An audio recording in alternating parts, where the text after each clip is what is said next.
தேங்காய் தோசை செய்வது எப்படின்னு பார்க்கலாம்.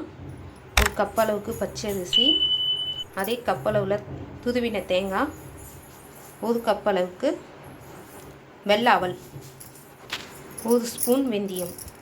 பச்சரிசியை நல்லா வாஷ் பண்ணி வச்சுக்கிறேன். இப்போ இதில் வெந்தயம் போட்டு நல்லா 4 மணி நேரம் ஊற வச்சுக்கலாம். அவலை அரைக்கிறதுக்கு 1/2 hour முன்னாடி ஊற வச்சா போதும். மிக்ஸி ஜாரில் தேங்காயும் அவலையும் சேர்த்து நல்லா அரைச்சிட்டு வந்துடலாம். அடுத்ததாக அரிசியும் வெந்தயத்தையும் அரைச்சிட்டு வந்துடலாம். இதோட அரிசியும் கலந்தாச்சு. இதை நல்லா ஓவர் நைட்டு நல்லா ஊற வச்சுக்கலாம்.